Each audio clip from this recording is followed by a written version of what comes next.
윤 실장 어떤 주제예요? 태영호, 지성호 두 이제 북한 이탈 주민 예. 당선인이죠. 예. 통합당 이제 당선인 논란을 한번 짚어보죠. 김정은 뭐 99% 사망 뭐 이런 얘기 말이죠. 그렇죠. 그러니까 이 두 사람이 이제 김정은 위원장이 이게 안 보인 동안에 신변 이상설을 공개적으로 주장했지 않습니까? 그렇죠.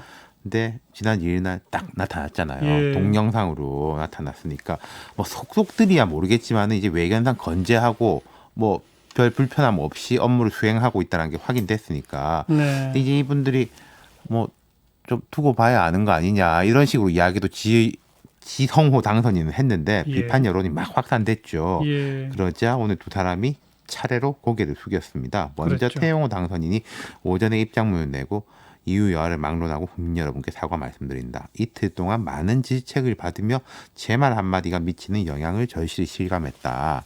이번 일을 계기로 더욱 신중하고 겸손한 의정 활동을 펼쳐나가겠다는 약속을 드린다. 이랬고 곧 이어서 오후에 지성호 당선인은 이게 비례대표니까 미래한국당이지 않습니까? 예. 미래한국당 당선인인데 국민 여러분께 역시 깊은 사과의 말씀을 드린다. 지난 며칠간 곰곰이 자신을 돌이켜봤다.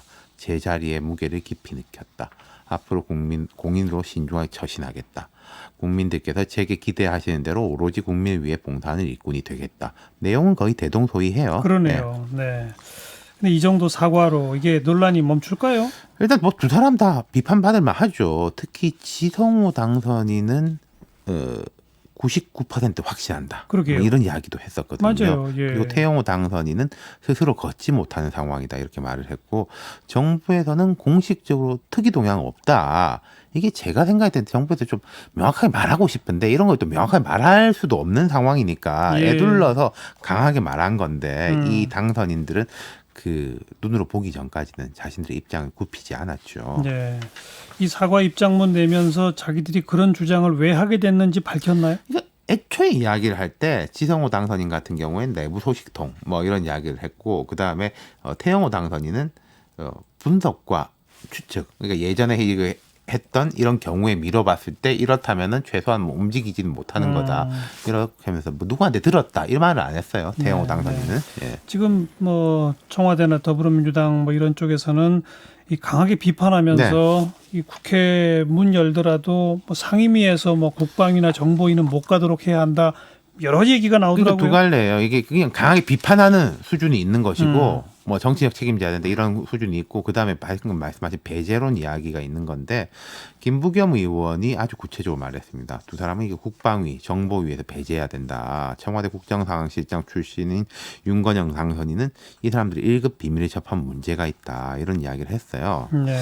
근데 이게 일단 뭐 특정인에 대해 가지고 특정 상임위에서 배제하거나 그럴 법적인 근거는 없습니다. 법적인 얘기는 네, 아니죠. 국회의원 피서권을 갖는다면은 그 국회의원 당선된다면 주식 소유 등의 문제로 특별한 상임위에서 제척되지 않는 이상 정치적 입장이나 뭐 출신을 가지고 배제하는 건 있을 수가 없죠. 네. 근데 이제 과거에는 거꾸로 된 공세는 있었어요. 뭐죠? 예컨대 이석기 전 의원 아, 그분이 이제 국가보안법 전력자였는데 예.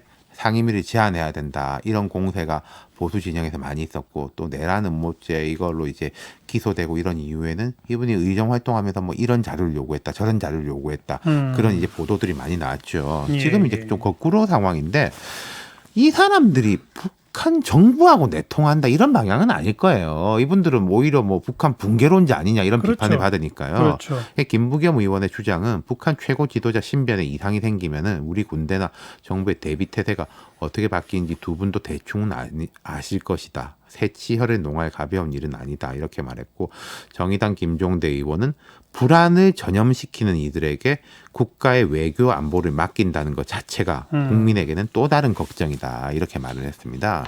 예. 그러니까 이런 최근의 발언 파문까지 보면 국민들이 이 두 사람 의원에 대해서는 못 믿는다. 그거 아니겠어요? 그러니까 그게 이제 일부 의원들의 여권의 이제 그러니까요. 주장이죠. 예, 예. 그렇게 뭐 이해가 되는데 근데 모르겠습니다. 제가 생각할 때는요. 이게 법을 만들 것도 아니고 탈북자나 이주민 출신 의원의 권한을 제한해야 된다는 식으로 가면은 역효과도 클 수 있을 거예요. 예. 예전에 이제 이자스민 의원이 뭐 해외 지원 같은 이야기를 했을 때 뭐 자기 나라 가라 뭐 이런 식도 있었는데 경우는 다르지만은 근데 이제 통합당에서 원내대표를 선출하고 나면은 이제 태영호, 지성호 두 사람의 상임위 배정에 대해서 논의를 하게 되겠죠. 예, 예. 근데 이게 또 따지고 보면은 이 두 사람의 전공 과목은 북한이지 않습니까? 그렇죠. 이게 뭐 완전히 상관없는 상임위를 희망할까 싶기도 하고요. 통합당 쪽 분위기는 어때요? 지금 통합당이 이제 지도부가 제대로 서 있지가 못하지 않습니까? 그러니까 이거 책임 있게 이야기할 수 있는 사람은 없어요. 네. 다만 지금 이제 기류는 두 사람 발언 문제가 있다, 아쉽다. 하지만 여당의 공세는 과하다. 이 정도인 것 같아요. 윤상현 외통위원장이 이런 말했습니다. 자유민주주의 체제의 우월을 우리가 신뢰한다면은 두 분에 대한 정보 접근을 우려할 게 아니라 배제를 우려해야 된다. 두 분이 대한민국에 적응하는 과정에서 미숙한 점이 있을 수 있으나 그것까지도 이해하고 포용하는 게 대한민국 체제의 강함을 증명하는 것이다. 근데 이게 과거에 그 국가보안법 전력자들에 대한 비판에 대해서 보통 진보 진영이 했던 논리인데 똑같네요. 윤상현 의원이 똑같이 그렇게 말하니까 참 저는 재밌더라고요. 그러네요. 그 홍준표 전 대표는 좀 세게 말했습니다.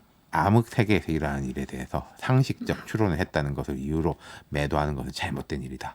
탈북 국회의원 당선자로서는 극히 이례적 사태에 대해 충분히 예측할 수도 있는 건데 지나치게 몰아붙이는 것은 과하다. 이렇게 언급했고요. 네. 아무튼 이번에 이 두 당선인이 누가 시키지도 않았는데 본인들 스스로 그렇죠. 자기들의 이 대북 정보력 부재를 스스로 고백하고 실토한 셈이 되기 때문에요. 그래서 그러니까 이 신뢰가 이미 떨어졌죠. 그러니까 많이 태호, 정치적 신뢰가. 지성호, 양정숙 당선인이 과연 금배지를 달 만한 자격이 있느냐 나올 수밖에 없는 것 같아요. 실제로 나오고 있고. 그런데 이번 김정은 그 위원장의 건강 이상설을 보면서 우리 시사자키만이 가장 그나마 적확하게 그리고 제대로 보도를 한 것 같아요. 네, 뭐 많은 언론이 잘했어요. 아니요, 부안해도 안 하는 것이 거의 유일한 것 같아요. 자, 우리가 자화자찬하기는 그렇지만. 뉴스 사이드였어요.